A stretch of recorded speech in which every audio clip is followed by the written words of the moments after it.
Hello, and welcome to the Lucy Liu Show, the fueling station for your mind, business, and life. And now, here's your host, Lucy Liu. Hello, beautiful souls. Welcome to episode 138. Today's a gift, so make sure you're smiling and enjoying it. I've got a really good episode for you today if you're a business owner, because no one should have a website that's pretty but doesn't increase sales.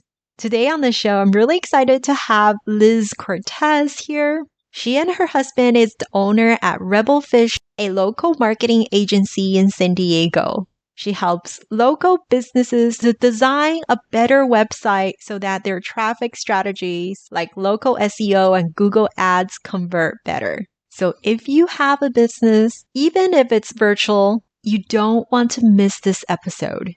Hi, Liz. Welcome to the show. Hi, Lucy. Thanks for having me on. Lovely that you're here. So you're the expert in local SEO. What's the difference between Google Ads and local SEO? So I'd say if you are a small business and you want local traffic, you probably want to be doing both of those. But if you're deciding which one to do first, you have to look at how quickly do you need clients right now or customers. And so if you need clients right now, like you need to keep your employees, you need to pay the bills, probably doing Google Ads is what you want to do. And the Google Ads is what shows up when you search for like lawyer San Diego, or you're searching for something near you. And those are the ads that show up. But the problem with Google Ads is lots of times they're really, really expensive. So if you're a lawyer, a dentist, like the services that are, expensive, you're going to spend a lot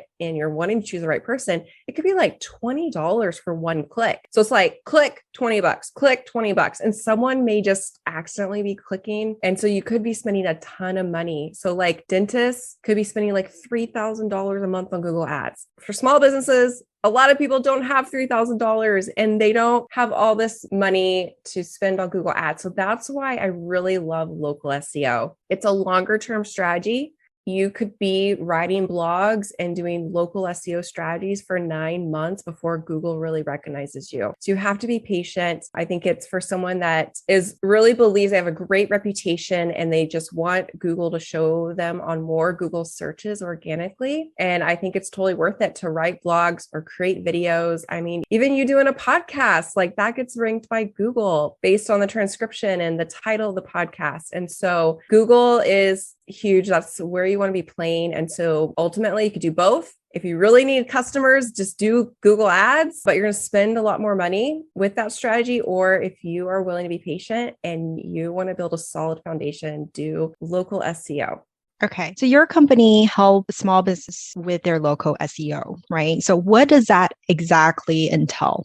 Yes. So we have a 5-step process. It's called local. And the L is first you want to show up on listing sites. So those are those directory sites. So those would be like Google, Yelp, all of those places for local. And local just really means you want traffic within 5 to 10 minutes of your physical location. Or if you service your whole city, you're a coach or a plumber, you could service people 30 miles from where your main hub is. Then the O, we talk about optimizing your top 3 profiles, which that would be Google My Business, Yelp, your Facebook. Those are where most people are going. And there's industry specific places to really show up a lot, like ZocDoc if you're a doctor, or Thumbtack if you're more of like a professional service company. So yeah, we have 5 steps. Want me to go through all 5 or keep it short? Sure. Keep it mysterious. Let's hear it. All 5. Yeah. So LO, then C is getting customer reviews anywhere. I mean,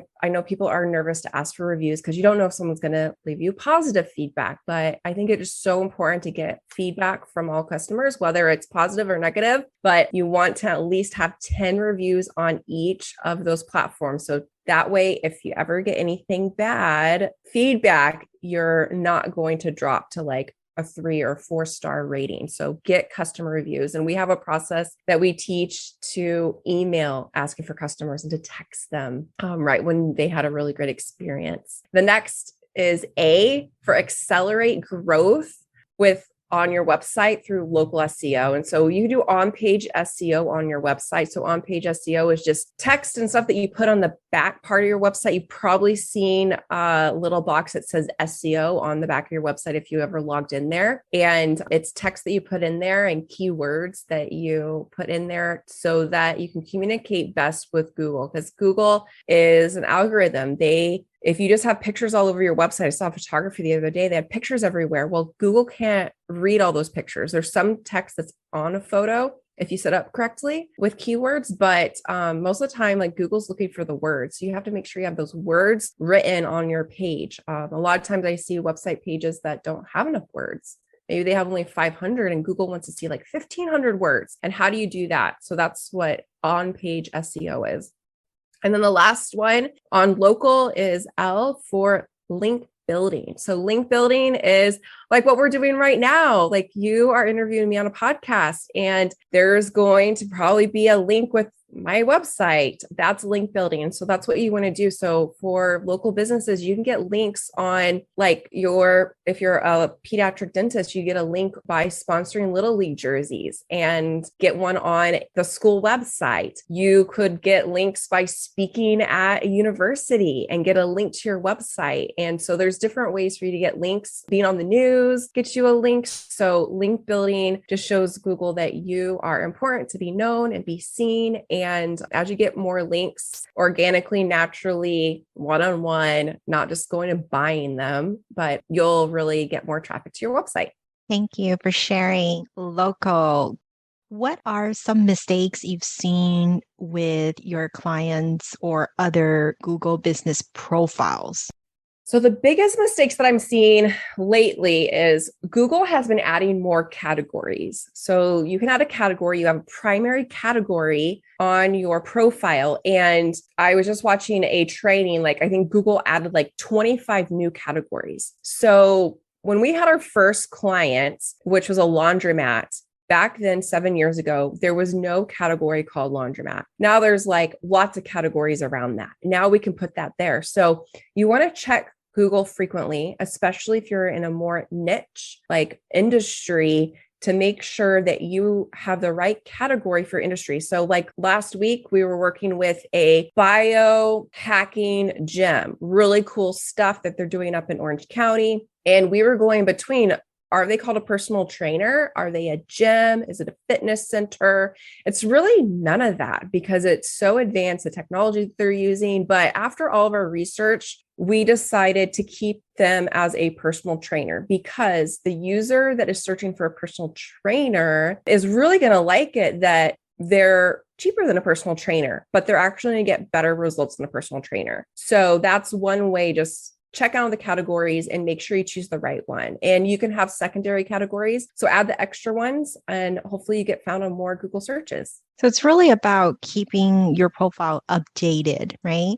Absolutely. Like you can update it frequently, adding photos. We say update your profile like about once a week. That doesn't mean edit the about section or edit your hours. You don't need to do that, but adding photos or writing a Google post, that just keeps you relevant in Google's eyes. And we're always tweaking and checking things out on there, but try to update it weekly is really, really good habit to have. So updating weekly, does that help with your ranking? Yes, I think so. Google's always changing things and we have our clients that we're testing, but on a weekly basis, we like to see updating. But they used to delete the posts after a week. And that was a big reason why, if they're deleting after a week, you have to constantly put it up. Now, depending on the type of post, because the pandemic, they made a lot of changes on the profile. Depending on the post you put up, like an offer, like a coupon or an offer, it could stay up longer. So it could stay up, you keep it up there for 30 days. But we're constantly changing and tweaking. And we work with multiple local businesses in different industries. And so I see different things depending on the industry. So definitely reach out, connect if you have a specific question for your industry, and I can point you in a better direction to what you should be doing to optimize your Google business profile better. Yes. And if you're tuning in, if you're working from home virtually or anywhere in the world, you can first set up a Google business profile with a physical address, but later remove the address. So don't worry about that. We're talking about brick and mortar business here, but even if you're working online, this still works for you. You can choose a proximity of your service area, right? Yes. And I believe that coaches, online businesses, different, because you provide a service, if you go to networking events and you're seeing people in your city, I really believe you can have a footprint locally and it's going to help you. Even if you want to work with clients nationwide and you're like, I just want to be known for this keyword. I want to be on a national news station. I want to be famous.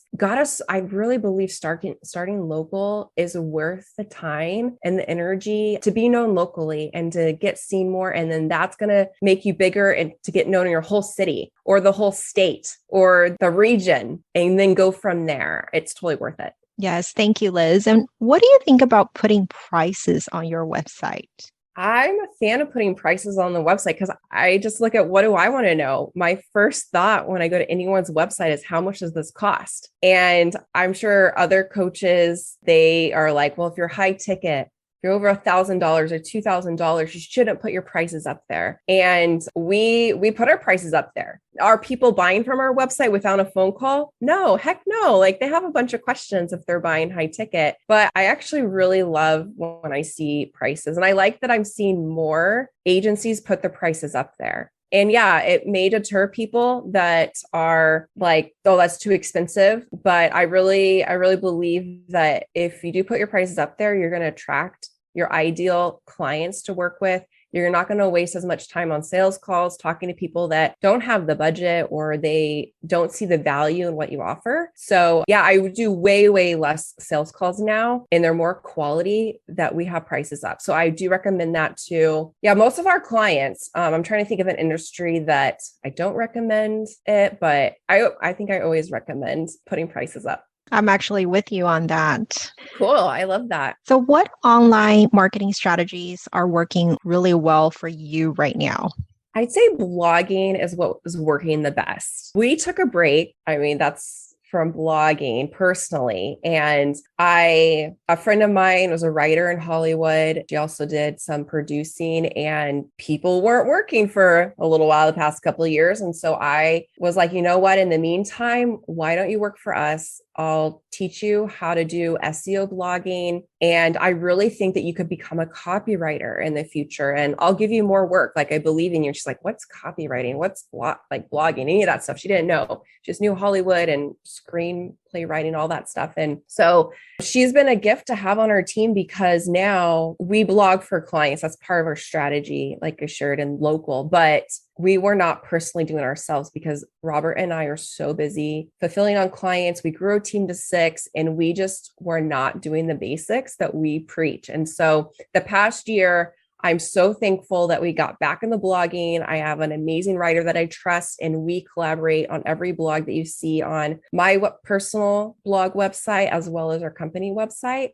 And that's working really, really well. And like I said, it could take 9 months for Google to recognize you, but it's worth it. Like, I really think if you like writing or you like podcasting, connect it to a blog, or if you like YouTube videos, connect it to a blog, and you're going to show up in more searches. Yes, I'm going to squeeze you a little bit more. If our listeners changed one thing on their website today to get more clients, what do you suggest? The number one thing is, if you want more clients, I think you need to have your direct call to action button. That's like the button that you have listed 7 to 10 times on your homepage needs to be book a call or schedule a call, schedule an appointment, whatever that first step is, to have someone buy from you. I see so many people that are making less than $250,000 a year that have a list building website. They're just trying to get emails. They're trying to be like this giant, huge email marketing company. But I really feel like people like getting on the phone. When I text someone through my Facebook ads and I say, hey, this isn't a bot, this is Liz Cortes, they're like, what? Are you kidding me? Like, I think people are so used to getting bots, to like just getting on those one-on-one calls. Like, that is how you're going to be able to really share what you have to offer and make sure that the person you're selling to is the right fit for you. So put a schedule call button, connect to your Calendly, and put that up like 7 to 10 times on your homepage. Wow, thank you. 7 to 10 times.